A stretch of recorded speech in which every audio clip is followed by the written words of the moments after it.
resultado es el mismo, digamos, de cada sábado. Hay que decirlo hasta que se sepa.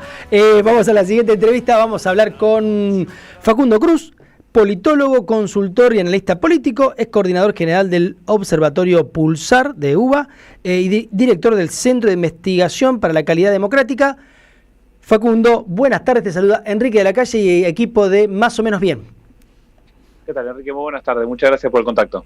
Gracias a vos por darnos un poco de tiempo, un sábado que siempre es un tema. Un gusto conversar con ustedes, por favor. ¿Cómo viste, qué estás viendo del proceso electoral?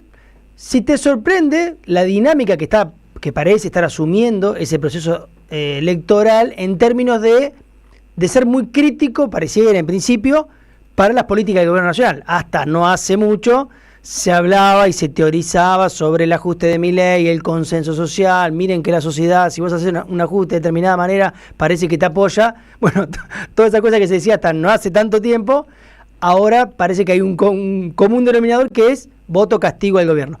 ¿Qué estuviste viendo vos? Bueno, el primer punto es que coincido con tu mirada de que por ahí la sorpresa venía con que el primer año y medio de mandato el gobierno de Libertad Avanza aplicó un modelo económico de ajuste bastante duro y drástico, sin compensación. Esto es, aplicó menemismo sin convertibilidad, por decirlo simple. El menemismo también aplicó un modelo de ajuste fuerte, pero compensó con la convertibilidad, lo cual mantuvo el consumo activo. Acá no hubo, o por lo menos el programa económico aplicó medidas de ajuste, después es discutible si fueron más o menos profundas, pero aplicó un modelo de ajuste sin compensación, y se estaba viendo en este año y medio que los niveles de aprobación presidencial se mantenían relativamente estables, flotando entre las bandas del 55% de aprobación, 45% de aprobación, ¿no? Y eso te daba un promedio que rondaba el 50%. Entonces la sorpresa era doble. Primero, porque Milei es de los pocos presidentes de América Latina y está en un club selecto a nivel mundial que rondaba el 50% de aprobación. Hoy en día, eso nosotros lo estamos viendo en Pulsar, que tenemos un programa dedicado específicamente a monitorear los niveles de aprobación presidencial en 18 países, estaba entrando en las copas, por decirlo de alguna manera. Si agarras un ranking de aprobación, puntuaba para arriba. El resto de los primeros mandatarios estaban de 40 puntos o en torno a 30, ¿no? Para abajo. Y hablo de presidentes con muchos años, como Emmanuel Macron, e incluso también Donald Trump en este segundo mandato, ni bien asumió, automáticamente se empezó a ubicar en torno al 40% de aprobación. Entonces, con esa premisa, uno asumía que, electoralmente, después de ganar el balotaje, iba a ser una potencia este año. Pero acá aparece el segundo punto. Si vos agarrás todas las elecciones provinciales que se celebraron hasta la fecha, y esto lo resaltó Gaby y Pepe en distintas notas e intervenciones en Twitter, la Libertad Avanza rondó siempre los 30 puntos, que es lo que venía sacando, o lo que sacó en la primera vuelta en 2023. Salió, por ejemplo, una elección de envergadura, en Rosario, por ejemplo, la elección de concejales. Salió segundo, sacó 30 puntos. El resto de las elecciones provinciales tuvo buenos desempeños porque salió en segundo lugar, desplazando al peronismo frente a los oficialismos provinciales. Hizo un acuerdo en Chaco, entonces entró dentro del esquema de Esdero. Eso le permitió anotarse a la victoria, pero la capitaliza el gobernador. Entonces, no hubo un test fuerte, grande, para ver si efectivamente a nivel electoral se veía lo que se veía en las encuestas.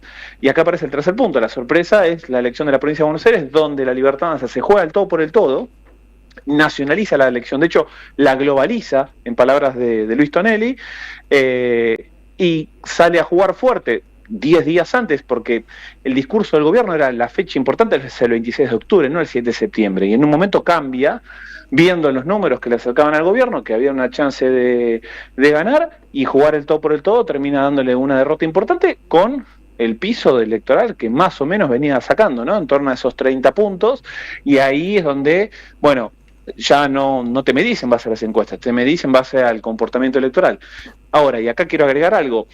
Si bien los niveles de aprobación se mantenían relativamente estables y un mes antes de las elecciones bonaerenses había empezado a abrirse la brecha, esto es, había empezado a subir la desaprobación y caer la aprobación y lo estaba acercando al 40%, cosa que no había pasado en todo este año y medio de mandato, Sí, 2 meses antes, un mes antes, empezaron a aparecer algunas alertas donde la ciudadanía consultada en estos estudios estaba empezando a mostrar pesimismo por el presente económico e incertidumbre por el futuro económico, y cuando llega la elección de Buenos Aires, de repente aparece ese cachetazo con la respuesta electoral.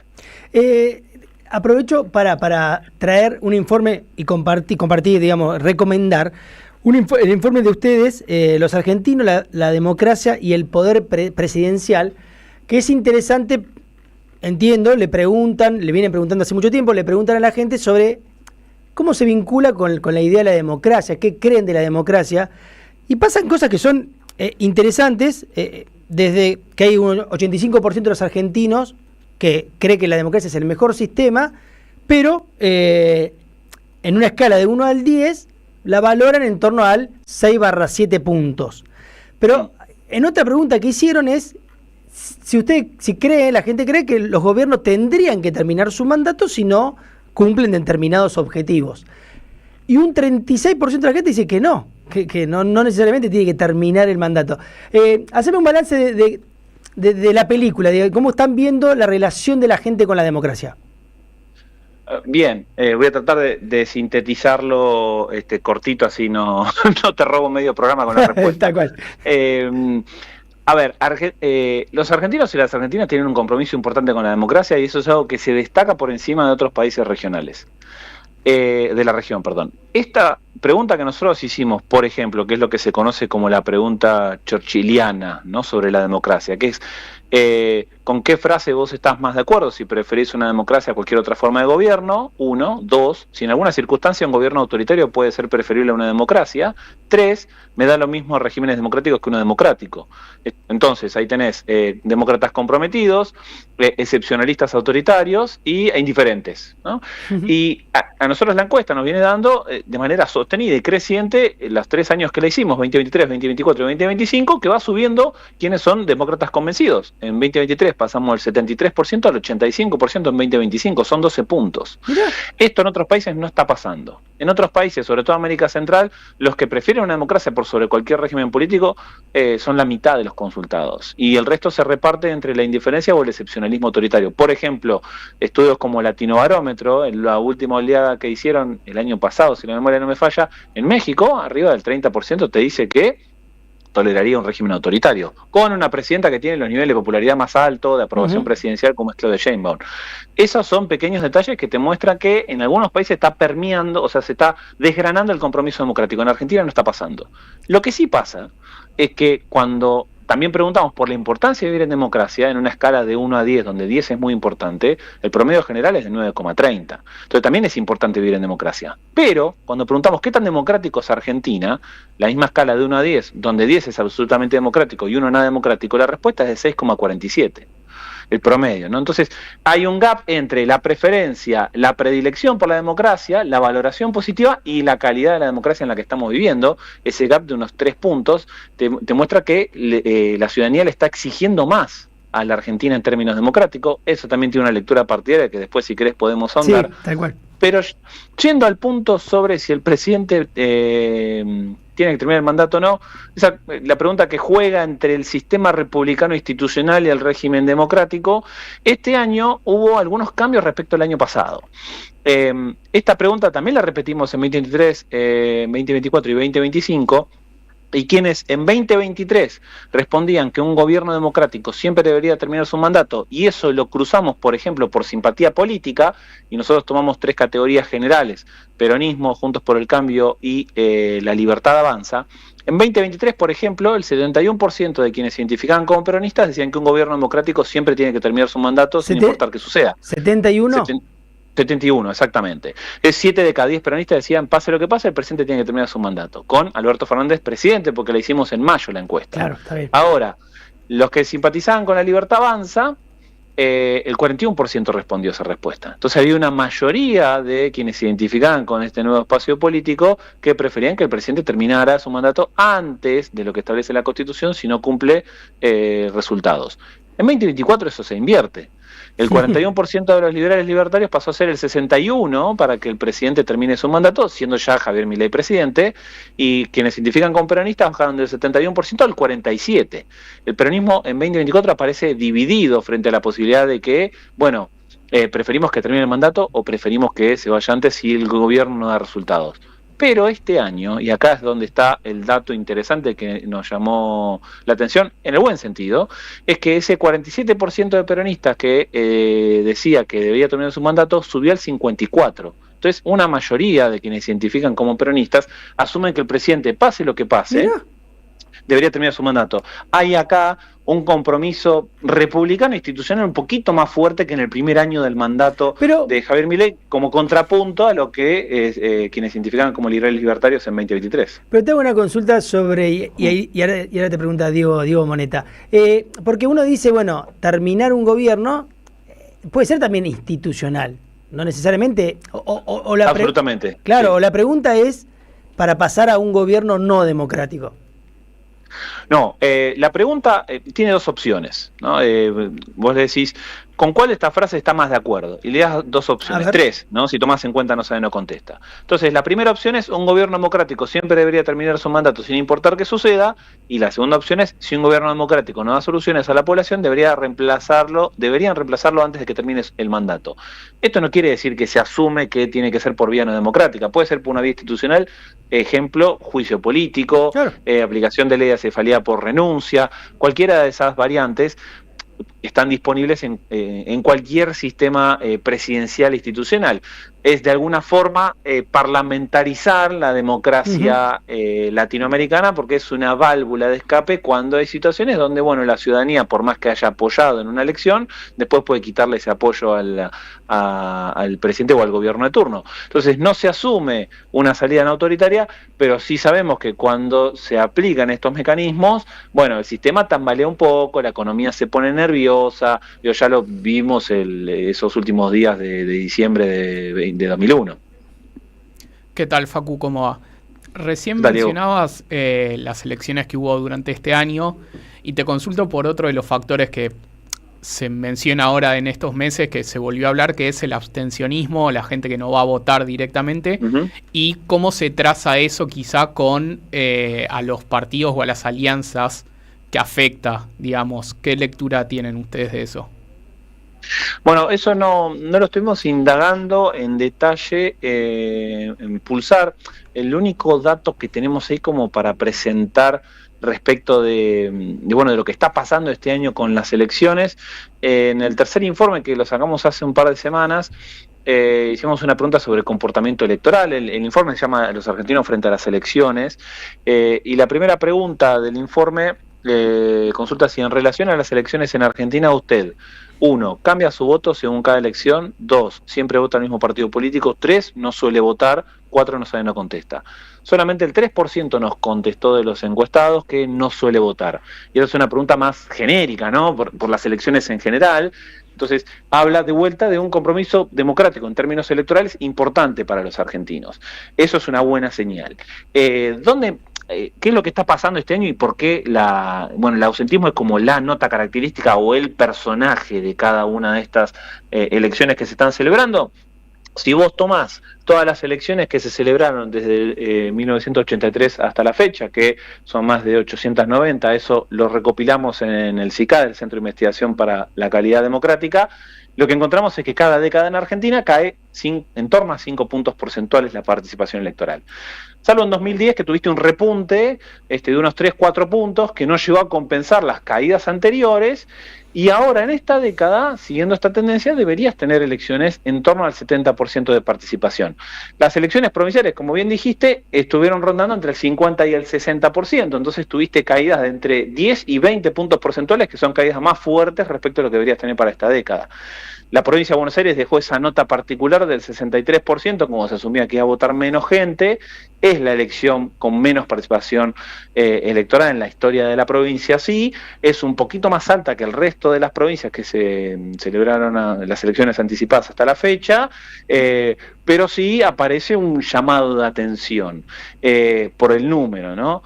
¿Esto significa que va a continuar así? No necesariamente. ¿Esto significa que en octubre va a ocurrir lo mismo? No necesariamente. Distintos estudios cualitativos de focus group que hicieron, por ejemplo, Gina Wilker o los chicos de proyección, muestran que el problema viene, por un lado, poco entusiasmo por una elección legislativa donde se siente que no le cambia mucho la vida cotidiana a la gente, y un segundo punto, un problema de oferta, donde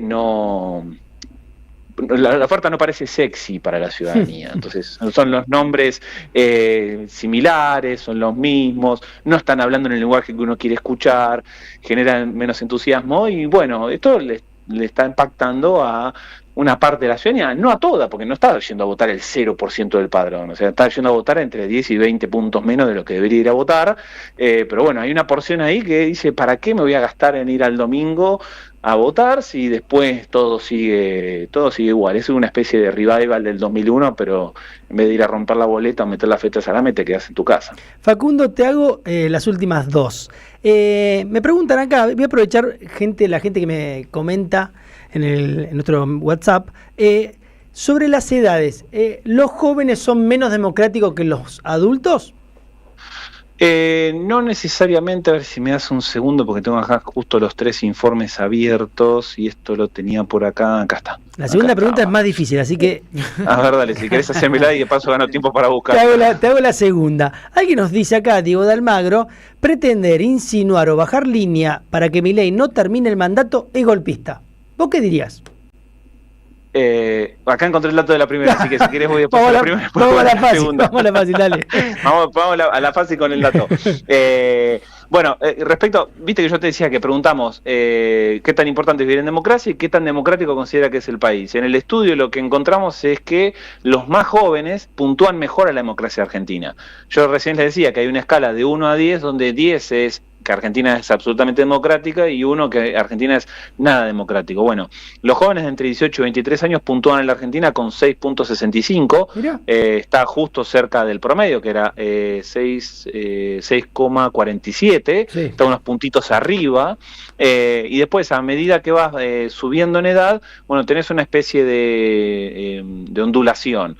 Entre 24 y 30 el puntaje de 6,49, es bastante parecido a los más jóvenes, entre 30 y 44 sube un poquito, 6,59, y después las franjas etarias más altas, ¿no? Los adultos mayores puntúan 6,43 y 6,21. Entonces vos lo que tenés, y esto el año pasado se vio un poco más fuerte.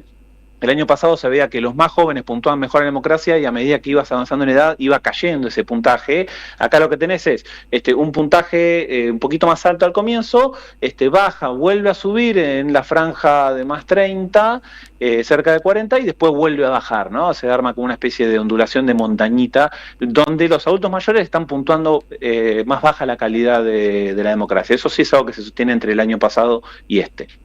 Y la pregunta difícil. Y la pregunta difícil era... Si me la no, era pretender, insinuar o bajar línea para que Milei no termine el mandato es golpista. A ver, yo no sé si lo consideraría golpista, sí lo consideraría como un elemento negativo en el actual contexto. Como charlábamos recién, los presidencialismos tienen sus mecanismos institucionales cuando los presidentes pierden apoyo político, económico, social y electoral importante, y ese mecanismo de juicio político. Pero empezar a asumir o insinuar que están los números para avanzar en esa medida, porque el presidente está cayendo en términos de la aprobación presidencial, ronda el 40%, y también viendo las votaciones legislativas que hubo esta semana, en donde se revirtieron los vetos, y asumir que porque se revirtieron los vetos ya están los números para un eventual juicio político, ahí sí me parece que es irresponsable. Porque de vuelta, no es golpismo si se activa un mecanismo institucional que está establecido en la Constitución. Si fuera por la vía no institucional y, por ejemplo, se lo saca al presidente, se lo sube en avión y se lo lleva a otro país, como pasó con Zelaya en Honduras, si la memoria no me falla, sí. Eso sí es golpismo porque es una salida no institucional. Pero sí creo que es irresponsable plantear en este momento que porque el modelo económico está empezando a mostrar ciertas falencias de sostenibilidad y el presidente cae un poco en la aprobación presidencial, presidencial, bueno, ya empezar a pensar o plantear un reemplazo de mandato, ¿no? El gobierno tiene las herramientas para revertir la situación, lo único que tiene que hacer es hacerlo. Facundo Cruz, te agradecemos mucho. La encuesta esta de Pulsar que estuvimos comentando, ¿se puede mirar online? Sí, nosotros somos el Observatorio de la Opinión Pública de la Universidad de Buenos Aires y todo el contenido que generamos es público y de acceso libre y gratuito, no cobramos nada, de hecho nos ayudan con los clics, así que entrando a pulsar.uba.ar encuentran todos los informes. El último informe todavía no fue subido a la página web porque estaba viendo algunas dificultades más bien técnicas, pero lo encuentran en nuestras redes sociales, en Twitter y en Instagram, @pulsaruba, ahí figuramos y están todos los informes, tanto el que charlamos de elecciones como el de democracia anterior y todos los de los años anteriores, y ahí pueden ver también la ficha técnica de la encuesta, que la hacemos una vez por año, entre mayo y junio, son encuestas de entre 1.000 y 1.250 casos, dependiendo del año. Muchísimas gracias por comunicarte con nosotros, Facundo. A usted por el contacto, un abrazo, hasta la próxima. Hasta la próxima. Mensaje que nos llega.